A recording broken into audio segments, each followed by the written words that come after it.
नमस्कार, आपका स्वागत है फटाफट खबरों में। मैं हूं आपके साथ भावना रनौट। आज हम लेकर आए हैं हरियाणा के हर छोटे बड़े शहर की सबसे तेज और ताजा खबरें। तो चैनल को सब्सक्राइब कीजिए और वीडियो को कहां से देख रहे हैं कमेंट बॉक्स में बताएं।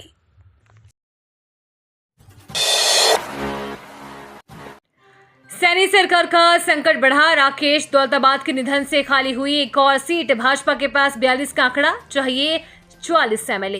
हरियाणा के बादशाह विधानसभा क्षेत्र के निर्दलीय विधायक राकेश दौलताबाद का शनिवार को हार्ट अटैक की वजह से उनका निधन हो गया। उनके निधन पर पीएम नरेंद्र मोदी समेत राज्य के कई नेताओं ने शोक भी जताया। वहीं दौलताबाद के निधन से भाजपा को बड़ा झटका भी लगा है। निर्दलीय विधायक की मौत के बाद पहले से अल्पमत में चल रही नायब सिंह सैनी सरकार के सामने बहुमत का आंकड़ा हासिल करना एक बड़ी चुनौती बन गई है। नौतपा के चलते 40 डिग्री पर पहुंचा पारा, एसी हुए फेल। स्वास्थ्य विभाग ने जारी की एडवाइजरी। नौतपा शुरू हो गया है, इसमें गर्मी ने भी प्रचंड रूप धारण कर लिया है। आने वाले एक सप्ताह तक राहत मिलती नजर नहीं आ रही है। अब तो वर्षा होगी तभी कुछ राहत मिलेगी, लेकिन मौसम विभाग के विशेषज्ञों की तरफ से अभी तक कोई अपडेट नहीं किया है। लेकिन जिले में लू व भीषण गर्मी का अलर्ट अवश्य जारी कर दिया गया है। अधिकतम तापमान 40 डिग्री सेल्सियस दर्ज किया गया है, वहीं न्यूनतम तापमान 29 डिग्री पर जा पहुंचा है। इसमें न तो दिन और रात को गर्मी से राहत मिल रही है। जिस तरह गर्मी बढ़ रही है वैसे ही बिजली की डिमांड बढ़ रही है। पिछले साल की अपेक्षा 10 लाख यूनिट की डिमांड अधिक हो गई है। अब 74 लाख यूनिट बिजली की डिमांड चल रही है। हिसार के स्कूलों में 31 मई तक छुट्टियां। गर्मी के कारण लिया फैसला, डीसी ने जारी किया आदेश। 12वीं तक स्कूल रहेंगे बंद। हिसार में पड़ रही भीषण गर्मी को देखते हुए डीसी हिसार प्रदीप कुमार दहिया ने डीईओ को पत्र लिखकर स्कूलों में 31 मई तक छुट्टियां करने के आदेश दिए हैं। डीसी ने यह आदेश हरियाणा माध्यमिक शिक्षा निदेशक के आदेशों का हवाला देकर जारी किए हैं।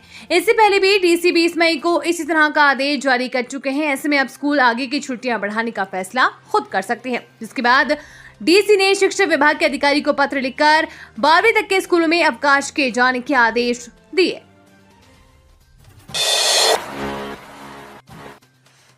यमुनानगर के टापू माजरी में चुनाव का बहिष्कार, सीएम के आश्वासन पर नहीं माने मतदाता। ग्रामीण इस मांग पर अड़े। हरियाणा उत्तर प्रदेश की सीमा पर यमुना नदी के किनारे बसे टापू माजरी गांव का एक भी ग्रामीण शनिवार को मतदान करने के लिए घर से नहीं निकला। ग्रामीणों ने लोकसभा चुनाव का पूरी तरह से बहिष्कार कर दिया। जैसे ही प्रशासन को सुबह 10:30 बजे तक एक भी मतदान नहीं होने की सूचना दी गई तो अधिकारी आनन फरन मौके पर पहुंचे, लेकिन बात नहीं बनी। दोपहर बाद जब मुख्यमंत्री नायब सिंह सैनी के संज्ञान में मामला आया तो उन्होंने गांव के सरपंच से वार्ता कर वोट की अपील की, पर ग्रामीण पुल निर्माण की मांग पर अड़े रहे। शाम 5 बजे तक ग्रामीणों ने जींद जिले का ऐसा गांव जिसका हाथ चौराहा दिलाता है देशभक्तों की, या युवा बोले मिलती है प्रेरणा। जींद जिले के करसिंधु गांव का हज चौराहा आने जाने वालों के साथ साथ युवाओं और ग्रामीणों को देशभक्ति का संदेश देता है। इस गांव के हज चौराहे का नाम देश की आजादी में बलिदान होने वाले के महापुरुषों के नाम पर रखा गया है। बलिदानों के साथ साथ महापुरुषों के जीवन से युवाओं को प्रेरणा मिले, ये ग्राम पंचायत का उद्देश्य है। हाईकोर्ट ने मांगा जवाब, पुलिस के लच्चर रवैये से 68,514 मामलों का निपटारा नहीं। पंजाब हरियाणा से रिपोर्ट तलब। हरियाणा व पंजाब में 68,514 मामले ऐसे हैं जहां कैंसिलेशन रिपोर्ट तैयार होने के बावजूद इसे अदालत में नहीं सौंपा गया है। ऐसे में इन मामलों के आरोपियों के अनावश्यक उत्पीड़न को देखते हुए हाईकोर्ट ने दोनों राज्यों को सभी मामलों में इलाका मजिस्ट्रेट के समक्ष कैंसिलेशन रिपोर्ट सौंपने का आदेश दिया है। याचिका दाखिल करते हुए गुरनाम सिंह ने धोखाधड़ी के मामले में 2013 में दर्ज एफआईआर रद्द करने की मांग की थी। हाईकोर्ट ने पाया कि इस मामले में कैंसिलेशन रिपोर्ट 2017 में तैयार कर ली गई थी, लेकिन इसे अदालत में पेश नहीं किया गया। हाईकोर्ट में पंजाब सरकार ने कहा कि 1 सप्ताह में रिपोर्ट सौंप दी जाएगी। हाईकोर्ट ने इस मामले पर हैरानी जताते हुए कहा कि 7 साल पहले कैंसिलेशन रिपोर्ट तैयार होने के बावजूद इसे दाखिल नहीं किया गया है। अब याची को उत्पीड़न और आर्थिक नुकसान झेलना पड़ रहा है। पानीपत से हरिद्वार का सफर होगा आसान। गंगा दशहरे को लेकर ये विशेष इंतजाम करेगा हरियाणा रोडवेज। पानीपत से हरिद्वार का सफर और सुगम होने जा रहा है। इस रूट पर जल्दी बसों की संख्या बढ़ाई जाएंगी। हालांकि अभी पानीपत से हरिद्वार के लिए 18 टाइम फिक्स किए गए हैं, लेकिन ज्येष्ठ माह में आने वाले गंगा दशहरे को लेकर हरियाणा रोडवेज विशेष इंतजाम की तैयारी में है। पानीपत डिपो हरिद्वार के लिए 5 से 6 अतिरिक्त बसों का इंतजाम करेगा। इसके अलावा दूसरे डिपो से भी वाया पानीपत से हरिद्वार की सर्विस बढ़ाने के लिए विस्तार से चर्चा हो रही है। पानीपत में युवक ने दिखाई ईमानदारी। फल विक्रेता गत्तों में 1 लाख रखकर भूला कबाड़ी को बेचा। 1 माह में ढूंढकर श्रमिक ने लौटाए।